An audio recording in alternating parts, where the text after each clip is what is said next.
आइए,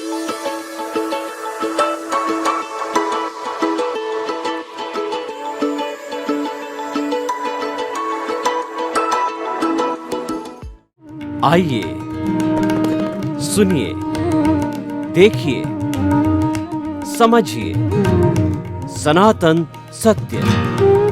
जैसी दृष्टि वैसी सृष्टि, दृष्टि विज्ञान।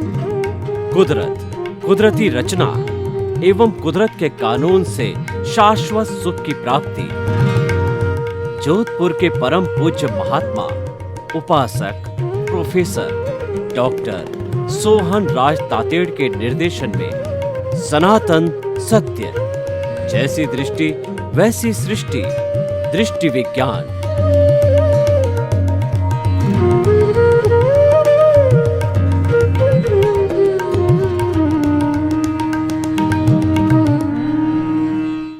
भाई और बहनों, मातृशक्ति को नमन। आज हमारा अति उत्तम विषय दुनिया पुण्य पाप का खेल। जो हमारी खुली आँखों से, 5 इंद्रियों से जो दुनिया दिखाई देती है उसको हम व्यवहार कुशलता कहते हैं। वो हमारा व्यवहार पक्ष है, वो हमारा व्यवहार का संसार है, जिसमें हम मन वचन काया के माध्यम से एक दूसरे से संपर्क करते हैं, इंटरेक्शन करते हैं और हमारे मन वचन काया का जो सफरिंग्स है उसका भुगतान करते हैं, एक दूसरे को एनओसी देते हैं और हम जीवन के अंदर आगे बढ़ते हैं। तो ये जो दुनिया है पुण्य पाप का खेल कैसे है ये हम जानेंगे।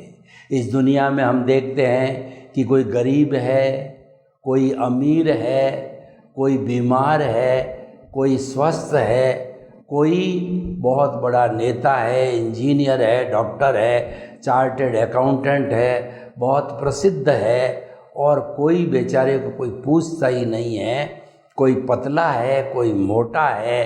तो इस तरीके के जो लोग सुख भुगतते हैं वो पुण्यार्जन का भुगतान करते हैं। जो पिछले जन्म में उन्होंने पुण्यार्जन किया था उसका परिणाम इस जन्म में मिलता है।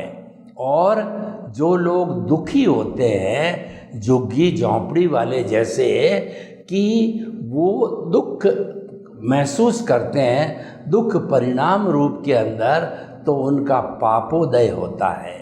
जो दुख की अनुभूति करता है वो पापोदय है, और जो सुख की अनुभूति करता है वो पुण्योदय है। मैं आपको एक उदाहरण देना चाहता हूँ। आप कभी बॉम्बे गए हों तो बड़ी बड़ी अट्टालिकाएँ होती है और उन अट्टालिकाओं के नीचे कच्ची बस्ती झुग्गी झोंपड़ी होती है। झुग्गी झोंपड़ी वाले आपस में कलह करते हैं, पैसे की कमी होती है, मच्छर काटते हैं, पर्याप्त जगह नहीं होती है सोने की, बैठने की, और बरसात के दिनों में पानी टपकता है। यानी सभी तरह के वो कष्ट झेलते हैं क्योंकि ये उनका पापोदय है।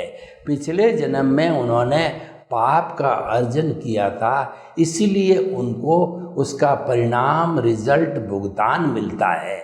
और उसके ठीक जो बड़ी अट्टालिका होती है वो ऐश आराम से रहते हैं, अच्छा खाते हैं, अच्छा पीते हैं, कार मेंटेन करते हैं, व्यवहार मेंटेन करते हैं, और वो जो है बड़े सुख का जीवन जीते हैं। तो उनको सुख का जीवन जो है वो पुण्योदय के कारण होता है। तो ये हमें बिल्कुल स्पष्ट हो गया कि ये पुण्योदय और पापोदय ही दुनिया का खेल है। इस दुनिया के अंदर जो चलता है ये मुख्य दोनों यही है। लेकिन जो पुण्योदय है वो सोने की बेड़ी है और जो पापोदय है वो लोहे की बेड़ी है। यानी कि अगर कोई वीआईपी व्यक्ति है और उसको कैद के अंदर डाला गया है, उसको नज़रबंद कर दिया गया है, तो ऐसा व्यक्ति जो है वह कैदी होने के कारण सोने की बेड़ी पहना हुआ कैदी कहलाता है। एक बेचारे को काल कोठरी के अंदर जो साधारण लोहे की बेड़ी होती है वो पहना दी जाती है, तो ये दोनों ही कैदी कहलाते हैं। इसीलिए चाहे सोने की बेड़ी हो, चाहे लोहे की बेड़ी हो, चाहे पुण्य हो, चाहे पाप हो, दोनों को काटने से ही हमें शाश्वत सुख की प्राप्ति होती है। हमें emancipation, salvation, free from the bondage और हमारी आत्मा को प्राप्ति हमें होती है। तो भाई और बहनों, हम आपको बताना चाहते हैं कि ये पुण्य पाप कैसे पैदा होता है, इसका अर्जन कैसे होता है। देखिए, पुण्य पाप वो मन वचन काया की जो हम शुभ प्रवृत्ति करते हैं, जैसे धर्म ध्यान करते हैं, तप करते हैं, जप करते हैं, मंदिर जाते हैं, सामायिक करते हैं, नियमों का पालन करते हैं, व्रत करते हैं, उससे हमारा वो कहलाता है बंध पूर्वक निर्जरा। यानी कर्म तो करते हैं लेकिन साथ साथ के अंदर पुण्य का बंध होता है। और उसके विरुद्ध अगर हम अशुभ प्रवृत्ति करते हैं मन वचन काया की, यानी किसी के प्रति बुरा सोचते हैं मन से, वचन से किसी को गाली देते हैं, तिरस्कार करते हैं, और काया से हम किसी प्राणी का हनन करते हैं, किसी प्राणी को प्रताड़ना देते हैं या किसी प्राणी को परेशान करते हैं, तो इसकी सहायता से वो हमारे सारा वो पाप का बंध होता है। यानी शुभ प्रवृत्ति से पुण्य, अशुभ प्रवृत्ति से पाप का बंध होता है, वह कहलाती है बंध पूर्वक निर्जरा। लेकिन हमारा लक्ष्य क्या है, ये बात मुख्य हमें देखनी पड़ेगी। अगर हमारा लक्ष्य इस संसार में भ्रमण करना है, इस संसार में सुख दुख की अनुभूति करना है, 5 इंद्रियों के सुख को भोगना है, eat drink and B Mary करना है, खाओ पियो मौज मजा मस्ती जो कि हम करते आए हैं, ऐसा ही हमको अगर करना है, तो फिर ये बंध पूर्वक निर्जरा का रास्ता सही है। जो बंध पूर्वक हमारा शुभ प्रवृत्ति होती है, उससे हमको सद्गति मिलती है। सद्गति का मतलब या तो हमको मनुष्य गति मिलती है या हमको देवगति मिलती है। ये बंध पूर्वक निर्जरा पुण्य पाप के कारण होता है। लेकिन अगर किसी व्यक्ति का लक्ष्य है कि मुझे तो शाश्वत सुख की प्राप्ति करनी है, तो शाश्वत सुख की प्राप्ति करने के लिए उसको शुद्ध भावों में आना पड़ेगा। ये तो जो अभी हमने देखा है वो शुभ और अशुभ भाव है। शुद्ध भावों के अंदर आने के लिए हमारे को आत्मा को केंद्र में रखना पड़ेगा। हमें वो आत्मचिंतन करना पड़ेगा कि आत्मा अजर है, अमर है, अविनाशी है। इसका सेल्फ रियलाइजेशन करना पड़ेगा और इसका हमें इंट्रोस्पेक्शन करना पड़ेगा, आत्मनिरीक्षण, आत्म परीक्षण करना पड़ेगा। तो वो हमारा सारा वह हमारे शुद्ध भाव है। यानी अगर हम आत्मा के पाले में रहते हैं तो शुद्ध भाव होते हैं और मन वचन काया से शुभ प्रवृत्ति करते हैं, तो वो हमारा वो पुण्य पाप का अर्जन हो जाता है, बंध पूर्वक निर्जरा होती है। और आत्मा के साथ रहने से ये संवर पूर्वक निर्जरा होती है, क्योंकि इसमें पुण्य गति में घुमाने वाला है वो बंद नहीं होता है। पुण्य तो ऐसा मिलता है जो कि हमको मोक्ष के लायक और सहायक हो, वही पुण्य मिलता है। तो भाई और बहनों, ये हमारा आज का विषय है कि ये इस दुनिया का खेल है वह पुण्य पाप का खेल है, और हर प्राणी इस खेल को खेलता है। जन्म से मृत्यु के बीच के अंदर यह प्राणी जो है वो ऐसा खेल खेलता है।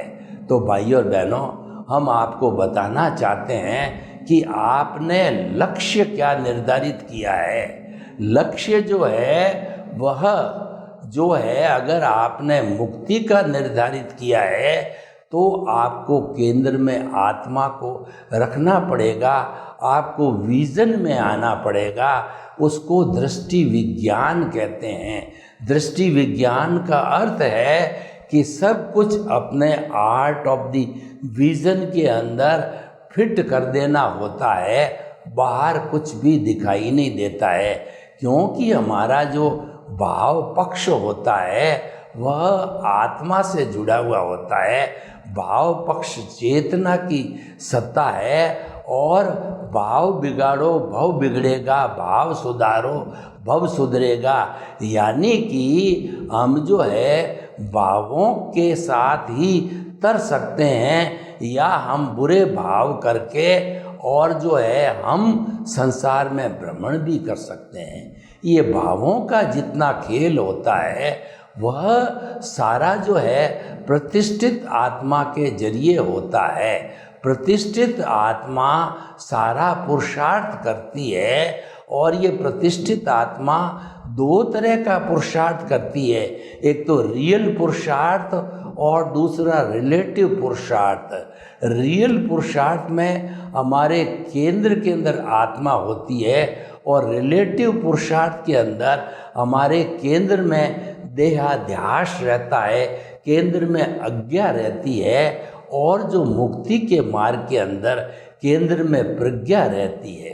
तो भाई और बहनों, हम थोड़ा सा जो है इस खेल से, जो पुण्य पाप का खेल है, उससे थोड़ा सा हट कर के बात करें कि इसके ऊपर भी जो है कार्य होता है, जिसको कि हम अध्यात्म विज्ञान कहते हैं। और विज्ञान का अर्थ होता है अज्ञान को इरेज करना।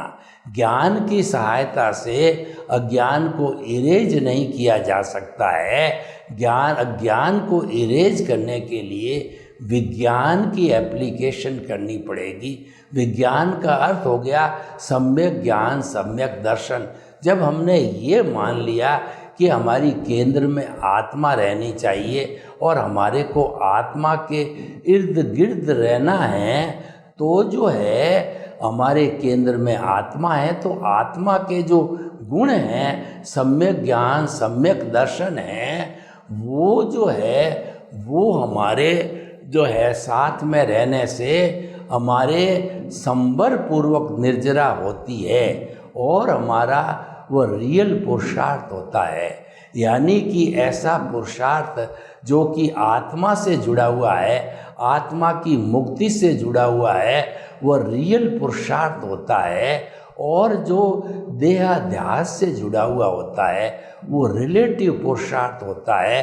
रिलेटिव पुरुषार्थ को हम अज्ञान कहते हैं। अज्ञान बुरा नहीं है, परंतु इसी अज्ञान से सारी दुनिया चलती है, और पुण्य पाप का जो दुनिया का खेल है वह भी एक अज्ञान का खेल है। तो भाइयों और बहनों, इस जो है विषय के अंतर्गत हम आपको बताना चाहते हैं कि हम कोई भी मानव जीवन की क्रिया करें, वह पुण्य पाप को लक्ष्य में रख कर के नहीं करनी है, क्योंकि पुण्य पाप तो बाई प्रोडक्ट है। मूल हमारा काम है कि आत्मा को लिबरेट करना, आत्मा को मुक्ति में भेजना। तो ये जो है आत्मा मुक्ति में भेजने के लिए जो है हमें अध्यात्म विज्ञान की एप्लीकेशन करनी होती है। अध्यात्म विज्ञान मुक्ति का मार्ग सनातन सत्य को अपनाना होता है।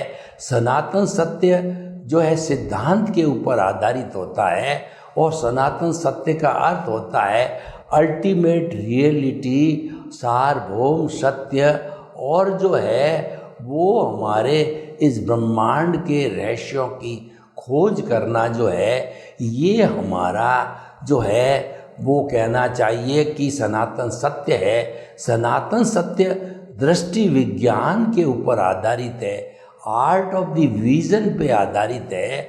सनातन सत्य कुदरत और कुदरत के कानून के ऊपर आधारित है। सनातन सत्य को मानने वाले, उनको कुदरत को मानना होता है, कुदरत को समर्पण करना होता है, और साथ साथ में कुदरत के कानून को तोड़ना नहीं होता है। अगर कभी हमें कुदरत का कानून टूट जावे तो कुदरत माँ से हमें क्षमा याचना करनी चाहिए कि मैं आपको समर्पित नहीं रह सका। जो भी मेरे मन वचन काया से घटित होता है वह सारा कुदरती रचना है, और उस कुदरती रचना के जो है कारण जो है, ये देखते देखते हम जो है सनातन सत्य को प्राप्त कर सकते हैं। और कुदरती कानून जो देखता है, कुदरत का जो है, जो कहना चाहिए कि कुदरत के कुदरती रचना को देखने से कुदरत का कानून नहीं टूटता है, और कुदरत का कानून का नहीं टूटने का अर्थ ये हुआ कि हमारा जो सम्यक ज्ञान, सम्यक दर्शन है, उसकी बढ़ोतरी होती रहेगी, उसका डेवलपमेंट होता रहेगा। और वही मुख्य बात है, क्योंकि हमारा जो आत्म तत्व है उसकी परिभाषा करें तो उपयोग लक्षणों जीव की, जो हमारा जीव है उसका लक्षण उपयोग है। उपयोग का अर्थ हो गया कि ज्ञान दर्शन, जहाँ पर ज्ञान दर्शन की सम्यक एप्लीकेशन होती है, वहाँ पर जो है वो हम आत्मा के करीब रहते हैं, और उससे हमारा जो है ये सम्यक ज्ञान, सम्यक दर्शन बढ़ोतरी करते करते एक स्थिति ऐसी आती है कि ये 360 डिग्री पर हो जाता है, और हमारी जो जागृति है वो जागृति अंतिम सिरे तक चली जाती है। वो अंतिम सिरा जो हमारा थर्मामीटर है उसमें टेम्परेचर जो जाता है, यानी जो पारा जाता है, वो अल्टीमेट ऊंचाई तक चला जाता है। तो वह स्थिति जो है हमारे जो है मैक्सिमम पुरुषार्थ की होती है। तो वो, और उसके साथ साथ में 360 डिग्री का जो है हमारा ये केवल ज्ञान की स्थिति, केवल दर्शन की स्थिति आ जाती है, क्योंकि हमारा सम्यक ज्ञान, सम्यक दर्शन है वह अधिकतम अवस्था तक पहुंच गया। और उसके साथ साथ में हमारा जो तीसरा फोल्डर है प्रीतिथि का अर्थ ये है कि हमारे को 100% आत्मा में विश्वास होना चाहिए, और ज्ञान लिए हुए व्यक्ति को हो जाता है। जो व्यक्ति आत्मा में विश्वास करता है वही मुक्ति को जा सकता है, और उसको जो है मुक्ति में जाने के लिए सहारा लेना चाहिए सम्यक ज्ञान, सम्यक दर्शन का। तो भाइयों और बहनों, हम आपको बताना चाहते हैं कि ये सारा जो संसार चलता है, ये जो लोक चलता है, ये लोक का आधार पुण्य और पाप है। क्योंकि हमारे व्यवहार जगत में या तो हमको सुख मिलता है या हमको दुख मिलता है, दो ही बातें होती है, तीसरी बात नहीं होती है। और जो सुख मिलता है वो पुण्योदय के कारण मिलता है, और जो दुख मिलता है वो पापोदय के कारण मिलता है।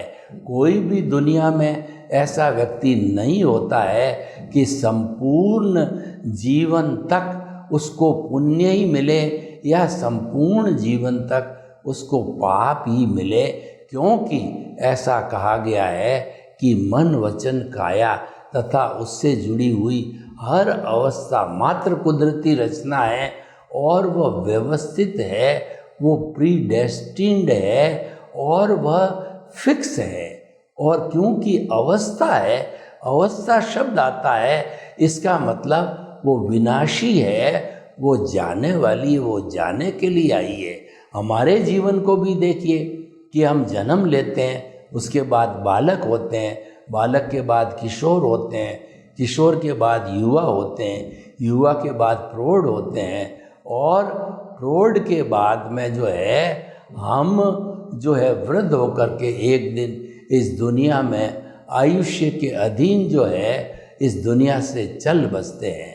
ये सारी अवस्थाएं हैं। हमको अवस्था से अप्रभावित रहना चाहिए। इसका मतलब हमारा सम्यक ज्ञान, सम्यक दर्शन स्थिर है, और अगर हमने अवस्था से प्रभावित हो गए, यानी कि हमारा जो उदय प्रारब्ध चल रहा है उसके साथ हम तन्मयाकार हो गए, इसका मतलब हमने कुदरत का कानून तोड़ा है। इसका मतलब मन वचन काया की जो भी क्रिया चल रही है उसको हमने कुदरती रचना नहीं माना है। कुदरती रचना न मानना और जो है वो कुदरत के कानून को तोड़ना एक ही बात है। कुदरती रचना देखते रहना ये तपस्या है, ये साधना है। हम कई बार कहते हैं कि मैं साधक बनना चाहता हूँ, मैं साधु बनना चाहता हूँ, मैं कंचन कामिनी से मुक्त होकर के और मैं जो है कुछ पाना चाहता हूँ। तो इसका अर्थ ये है कि आपको कुदरती रचना देखने का प्रयास करना पड़ेगा, आपको सनातन सत्य का पालन करना पड़ेगा। सनातन सत्य के पालन का अर्थ ये हो गया आप मुक्ति की ओर आगे से आगे बढ़ रहे हो, आप सम्यक ज्ञान, सम्यक दर्शन का डेवलपमेंट करते जा रहे हो। तो भाइयों और बहनों, ये दो पक्ष हो गए, एक तो हमारा व्यवहार जगत हो गया और एक हमारा जो है निश्चय जगत हो गया। निश्चय जगत के अंदर हम आत्मा का विश्लेषण करते हैं और व्यवहार जगत के अंदर हम मन वचन काया का विश्लेषण करते हैं। ये मन वचन काया जो है वो हमारे अधीन नहीं है, ये तो कुदरत के अधीन है और कुदरत ही जो है इसको चलाने वाली है और इसका भरण पोषण करने वाली है। जो चीज़ हमारे अधीन नहीं, जिस पर हमारा अंकुश नहीं, जिस पर हमारा अधिकार नहीं है, उस पर हम कुछ नहीं कर सकते।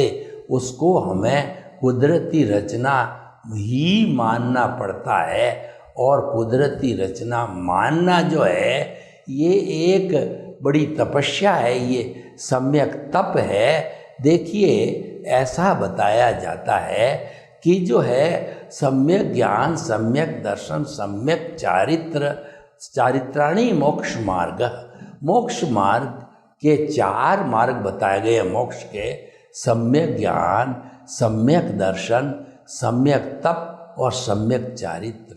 सम्यक ज्ञान क्या है कि मन वचन काया से मुक्त, ऐसा मैं शुद्ध आत्मा हूँ। सम्यक दर्शन क्या है कि मन वचन काया कुदरती रचना है, यानी उसको चलाने वाली कुदरत है, कुदरत ही करता है, व्यवस्थित शक्ति करता है। दुनिया का कोई आदमी कर्ता नहीं बन सकता, हर प्राणी मात्र निमित्त है। तो इस तरीके से जो है हमारा ये सम्यक ज्ञान, सम्यक दर्शन हो गया। और जो हमारी तपस्या है, जो हमारा तप है, जो हमारी साधना है कि जीवन भर जो कुदरती रचना चल रही है उसको देखना, जानना, उसमें विश्वास करते रहते हैं और उसके अंदर कोई प्रतिक्रिया नहीं करते हैं, तो कुदरत का कानून नहीं टूटता। और एक बहुत बड़ा फायदा होता है कि सम्यक ज्ञान, सम्यक दर्शन जो हमारे विजन के अंदर है उसका डेवलपमेंट बढ़ता जाता है, बढ़ता जाता है, बढ़ता जाता है। तो भाई और बहनों, हम आपको बताना चाहते हैं आज के इस विषय के बीच के अंदर की जो आँख खोल करके जिस जगत को हम देखते हैं वह जगत तो पुण्य पाप का खेल है और आंख बंद करके जो हम जगत देखते हैं वह निश्चय जगत है, वो सम्यक ज्ञान सम्यक दर्शन का जगत है, वो विजन का जगत है, वो दृष्टि का जगत है, उसका नाम दृष्टि विज्ञान आर्ट ऑफ द विजन है। तो इस तरीके से ये आज का हमारा विषय बहुत पुष्ट होता है। सर्वे भवन्तु सुखिनः, सर्वे सन्तु निरामया, लोक के जीवों को सुख मिले, शांति मिले, आनंद मिले, प्रेम मिले, सौहार्द मिले और हम सब मिलकर के सम्यक ज्ञान सम्यक दर्शन की बढ़ोतरी करके शाश्वत सुख को प्राप्त करें। आपके प्रति मंगल।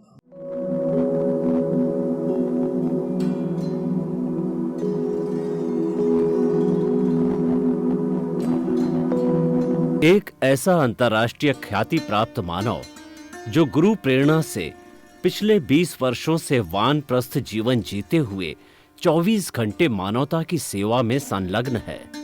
एक ऐसा मानव जो अभी राष्ट्रीय अंतर्राष्ट्रीय टीवी चैनलों पर 7,500 एपिसोड के माध्यम से सनातन सत्य, आत्मविज्ञान एवं पुनरुत्थान व्यवहार एवं निश्चय जगत के जीवनोपयोगी विषयों पर हृदय स्पर्शी प्रवचन कर चुका है। उस मानव का नाम है महात्मा उपासक प्रोफेसर डॉक्टर सोहन राज तातेड़। प्रोफेसर तातेड़ द्वारा योग, दर्शन, शिक्षा विषयों पर रचित पीएचडी स्तर के 250 शोध ग्रंथ भारत के 100 प्रतिष्ठित विश्वविद्यालयों में शोधार्थी पढ़ रहे हैं तथा वे सभी शोध ग्रंथ वहां की सेंट्रल लाइब्रेरियों में उपलब्ध हैं। महात्मा सोहन राज ने अभी तक हजारों स्कूलों, कॉलेजों, विश्वविद्यालयों एवं संस्थाओं में सेमिनार, वर्कशॉप, कैंप लगाकर लाखों विद्यार्थियों को योग, दर्शन, शिक्षा का प्रशिक्षण देकर उन्हें सुसंस्कारित किया। डॉक्टर तातेड़ ने भारतीय संस्कृति उत्थान के 4000 से अधिक समसामयिक विषयों पर आर्टिकल लिखकर ऑनलाइन जर्नल, पत्रिकाओं, वेबसाइट्स पर प्रकाशित किया, जिसका उपयोग लाखों पाठक कर रहे हैं। उपासक तातेड़ के 5000 से अधिक आज का सुविचार, आज का शुभ संदेश, आज का मंगल भावना योग आदि चिंतन websites, Twitter, blogger, Facebook, YouTube माध्यमों से लाखों लोग अपना जीवन निर्माण कर रहे हैं। मानवता के मसीहा ऐसे महामानव महात्मा सोहन राज तातेड़ के प्रोफाइल को अभी तक विश्व के 20 लाख दर्शक यूट्यूब पर, 12 लाख गूगल पर एवं लाखों दर्शक फेसबुक, ब्लॉगर, ट्विटर और इंस्टाग्राम पर देख चुके हैं।